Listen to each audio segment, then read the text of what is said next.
So we're going to continue 2.1. Last time we wanted to find the domain of two functions, 4 over x squared minus 3, and the function, the square root of 9 minus x squared. So remember, the domain of a function is, well, it's all x, this means all x, such that, this little line means such that, well, what's allowed here, what's not allowed is that we can't divide by 0. So we take the denominator and we say, as long as that denominator is not 0, every x value so that this thing is not 0 is part of the domain. That's what this means as a sentence. So what we need to do then is to say, okay, let's take this equation, let's set it equal to 0, and let's solve for x. Whatever we get, that's what we have to remove. So here we have x squared is equal to 3.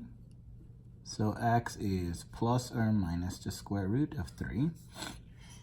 And so thinking of this as a number line, you're removing the negative square root of 3, and you're also removing the positive square root of 3.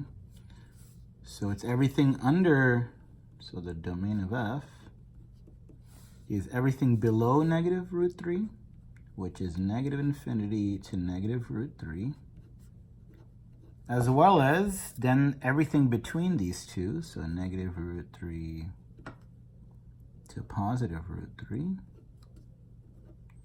as well as everything beyond positive root 3.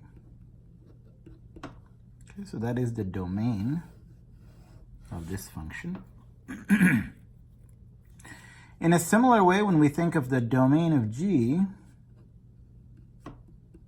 well, it's all x, such that, well, what kind of numbers can we take the square root of? We can all take the square root of positive numbers. So we say whatever is inside the square root, in this case it's 9 minus x squared, that must be at least 0. So what we need to solve is the inequality 9 minus x squared is greater than or equal to 0. And you can proceed in two ways. You can factor, which is what we have been doing, and so we'll probably do it that way.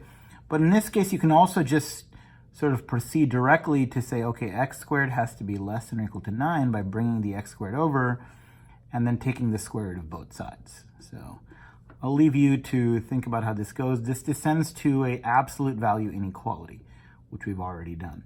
So essentially here, you take the square root of both sides,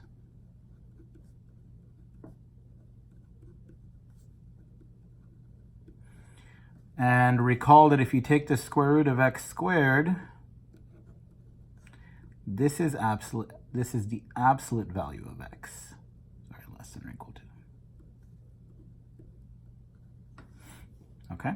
So hopefully you've seen this somewhere where if you take the absolute value of something squared, you get the absolute value out. And then you proceed as an absolute value inequality. The other way to do it is to factor and say this is a difference of squares. So this is 3 minus x times 3 plus x, which is at least 0. And then you say, okay, well, this thing now divides up the number line. Well, this thing is equal to 0 at negative 3 and 3. And overall, this thing, if you plug in numbers, and let me use a different color here.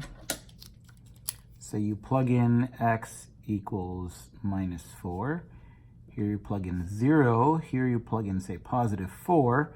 What is the sign of this product? Well, if you plug in negative 4, you're going to get 3 minus minus 4, which is positive 7.